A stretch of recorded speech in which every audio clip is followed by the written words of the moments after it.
Hi everybody, this is Noelle for Petitti Garden Centers, and we are going to do a lavender spotlight today. So all about lavender. And actually the varieties that you tend to see in garden centers are going to be the English lavender variety. So it's lavandula and gustifolia, okay? There's some hybrids out there. There's some different types. There's French. Lots of people talk about French lavender. It's not as hardy as the English, so that's why we tend to grow the English. And believe me, there's plenty of varieties, so you can get different shapes and colors and sizes, and you'll enjoy them just as well. They're still very, very aromatic, you know, essential oils and all those good things. So lavender is a great thing to keep around your home, your landscape, in containers. They all do wonderful. Now, full sun for these plants. So you always want to site them correctly, and they definitely need that full sun aspect. So 6 or more hours of direct sunlight on them. Again, the southern exposure, the western exposure, eastern exposure, as long as it's unobstructed, okay?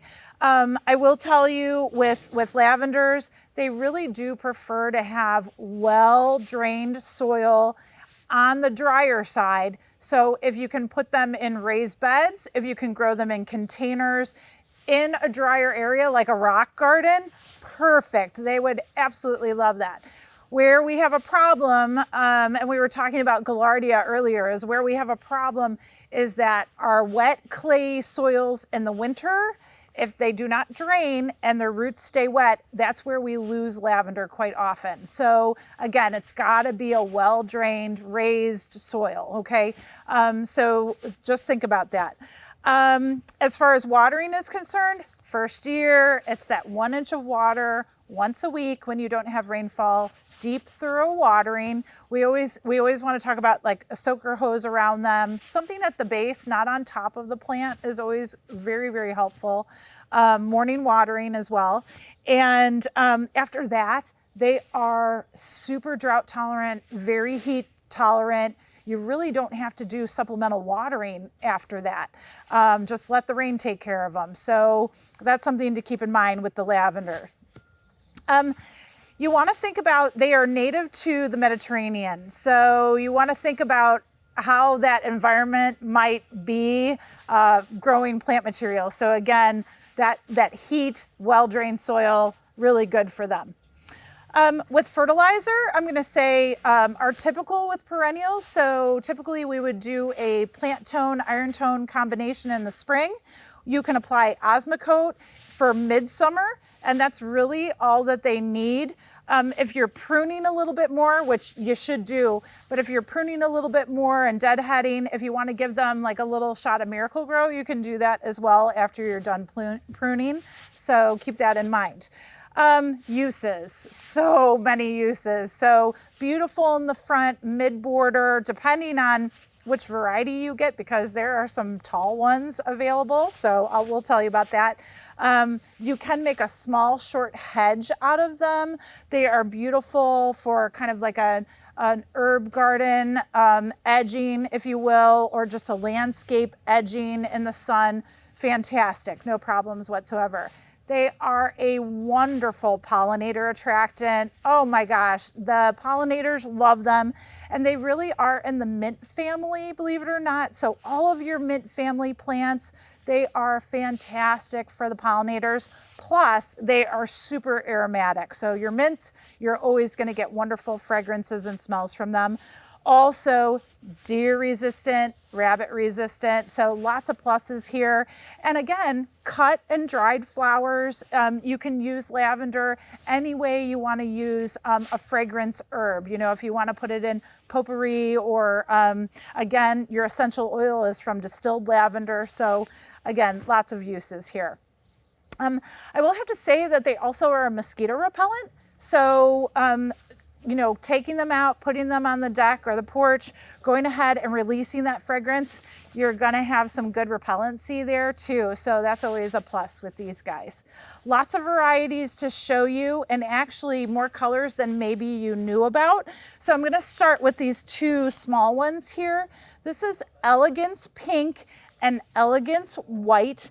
Again, they are an English lavender. They are short and compact, usually about 12 inches tall and wide, but again, very profuse blooming. The Elegance pink is a very, very pale pink, but beautiful. Elegance white is a pure white. So great, great plants. The next one that I wanted to show you that's on more of the compact side is going to be blue cushion.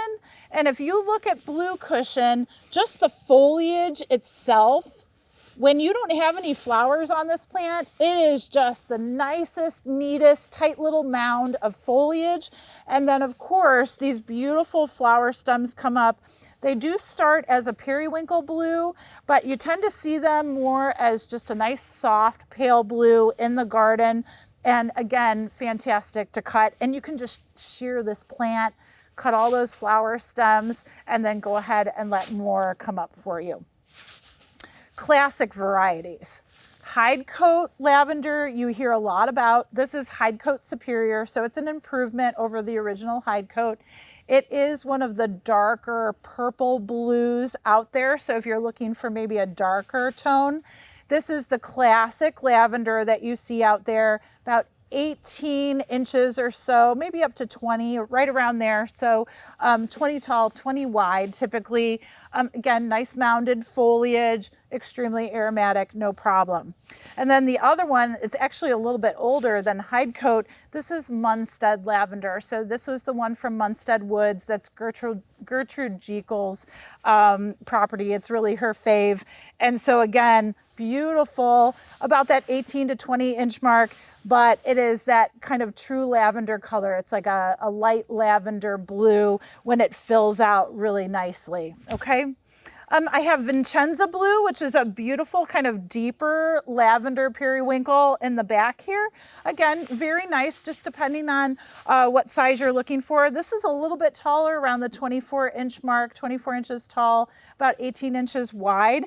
But then I wanted to show you one of my favorites, and it's phenomenal lavender. And you see this in the back. And it's got these taller, sort of wispy stems. It has not come into full color by any means. It's very, very tightly budded right now. But phenomenal is fantastic as far as disease resistance and also its performance in the garden. It is very, very hardy, just a great, great lavender.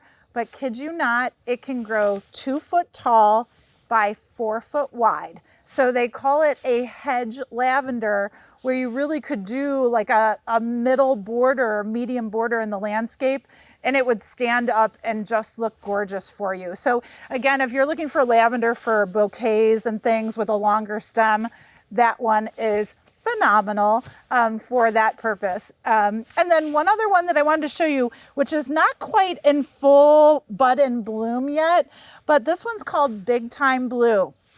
What we do like Big Time Blue is it typically has a thicker, longer flower head on it, very showy, kind of that darker lavender blue color on it. Again, nice low mounded foliage, no problem.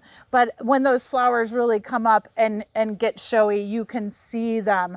They are a very, very showy flower. So again, all very aromatic, just depending on what color, shape, size you want.